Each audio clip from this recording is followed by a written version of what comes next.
Hey folks, Nick here from Another BookTube channel, and today I'm showing off my latest art acquisition. I've been really into picking up original art by some of my favorite comic artists in recent years. It's kind of overtaken my desire to get like key comics. Instead, I'd rather get these really cool like originals that are, literally one of a kind.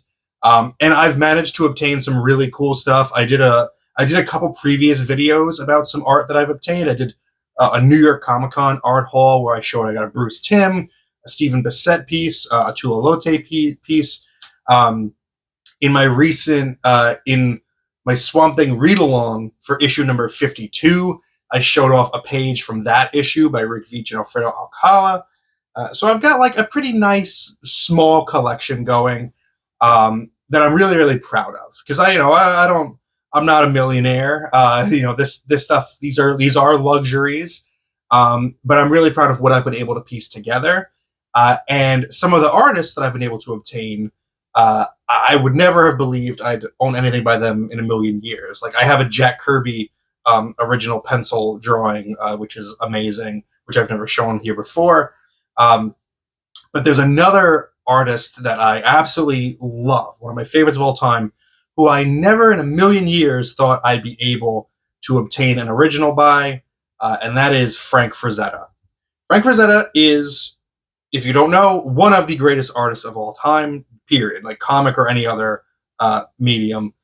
His paintings that he did for like fantasy and sci-fi paperbacks in the 50s and 60s are massively influential. It cannot be overstated just how influential of an artist Frank Frazetta was through multiple mediums and multiple genres.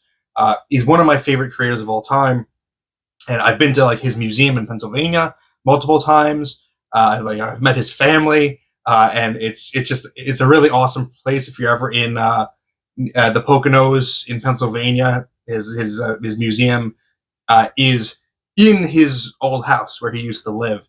So it's really a cool experience. Check it out if you're ever in that area. But I digress. Let's talk about the piece of artwork that I was able to obtain. Like I said, never thought I would get one because whenever I'm at conventions and I see something that's Frazetta, like the baseline entry point is like $7,000 for like a quick pencil sketch, because it's just his name on it makes it like premium, which makes total sense.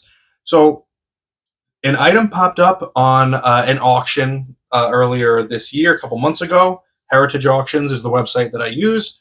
And I saw this original comic art that had Frazetta's name on it that I said, you know what? You got to be in it to win it. Let me put in like a max bid, see what happens. I won. Unbelievable. I could not believe it when I woke up the next morning. I checked my email. I got the message that I won the auction. I started shaking because I was going to own a Frank Frazetta piece, and I have it right here in my lap. It just got back from getting framed, custom framed, so it's nice and protected. And here it is. So I'm hoping that there's not too much glare on the glass that's covering it. But this is this is the opening two panels of a Lil Abner comic strip from 1954, October 31st, 1954 to be exact. And it's only two panels because the way that comic strips were done, the way they're done for like newspapers, because newspapers are varying sizes depending on where you go. The art would be done in pieces, and then it would be kind of like Tetrised together to fit whatever template the newspaper used. So these are the opening two panels to one of those. Now, Frank Frazetta worked on Lil Abner as a ghost artist for Al Cap for, I think, 7 years, because Lil Abner is an Al Cap creation, an American institution. It ran for over 40 years or something like that. And Frank did some work on the daily Lil Abner strip, but most of his attention was paid on the Sunday Lil Abner strip.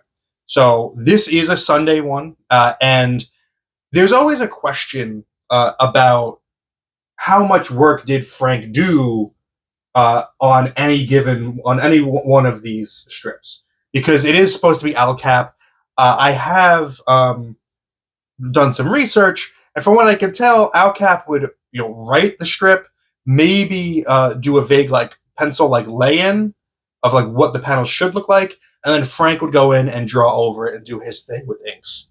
And I really do think that you can see Frank Frazetta's hand in this piece. I'm not just saying that to like make myself feel better. I think if you look at Abner himself, Lil Abner, uh, his musculature, his stance, everything about it like seems Frazetta-ish to me, and also the shading of the tuxedo um, is very much to me feels very much like Frazetta. But what makes this one really particularly unique is on the right side there. You can see Frazetta signed this page. He signed this piece, that distinct Frazetta signature. And I'll put up like close up pictures if I don't know how the glare is going to look until I'm editing this. But just seeing Frazetta's actual signature on this piece tells me he touched this, he worked on this, his pen put down ink lines on this page. This is an original Frank Frazetta. And maybe there's Al Cap on there too, and then it's an Al Cap Frank Frazetta. What an incredible piece of comics history for me to own. And I'm just freaking thrilled about it. Now, I'm not like a huge Lil Abner fan. Honestly, I had never read a Lil Abner comic before I bought this piece. I bought it just purely because it was like an affordable Frank Frazetta. Like I got this for what I consider to be a massive steal. So I wanted to get a little bit of context about, what kind of strip was this, and more importantly, like what story was surrounding these two panels. Like, what was this from?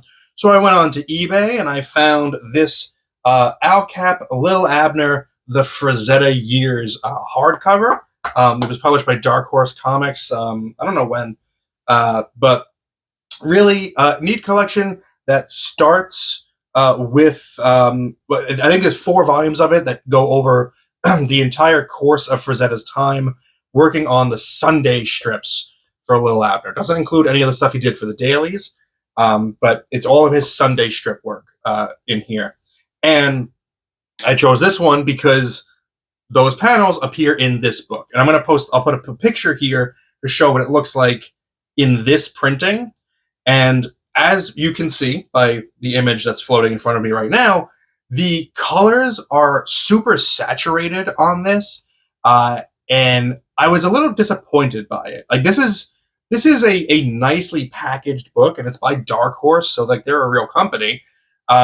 But it's clear that the scans that they used maybe were I don't know if the scans were messed up, or maybe the source like newspaper that they were scanning was like printed wrong. Like maybe the plates were messed up on the actual newspaper. But you can see like it's super oversaturated. If you look at the seated character, his tuxedo is completely blown out, like all black, whereas in the original art, there's hatching that you could see, like in real like shading, specific shaded areas.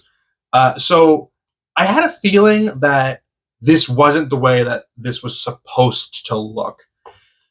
And because I'm obsessive and I can't let things lie, I went back to eBay. And out of curiosity, I was like, does somebody have the actual comic strip from 1954? Wouldn't that be something? Yeah, it would. So I got the actual page. This is from the Detroit News from the October 31st edition in 1954 with the full comic strip that these panels appear in. And it looks so much better in its original format. And again, I'll post up a close-up here. But you can see right away the colors are way less saturated. The tuxedo looks correct. It looks the way that Frank drew it in the original art. You do also notice that his signature is not in the right panel. What I imagine is that the scans were done from the original art and then he signed it because these were Al Cap. This was an Al Cap strip. This was not a Frank Frazetta strip. He was a ghost artist. It wasn't supposed to be like known that he was doing it. So that's another reason the signature is really, really cool on the original art. But you can also see clearly on this in the newsprint that there are some areas where they add like screen tone after the fact. If you look at the patch on Lil Abner's left knee that's sticking out, there is some screen tone hatching on that patch in the final product that's not on the original. I thought that was really cool to see as well. I just love seeing this in like all the different phases. I got a Calvin and Hobbes with it too, but that's just for me. But yeah, so that is way too much information about me just gushing about how excited I am to have this really cool. Oh my god! It's amazing. So I don't really know what to do with this video because it's not really book related. I guess it's comic related. So I could get away with posting this here. But yeah, I hope you got a kick out of that. I hope you liked seeing it. If you've got any cool original art, tell me what you got in the comments. Let's talk on Instagram maybe. I would love to see pictures of what you've got. But yeah, I'm gonna go stare at this thing on my wall for the next 50 years. So thank you very much for spending some time with me today. But now it's time to get back to reading.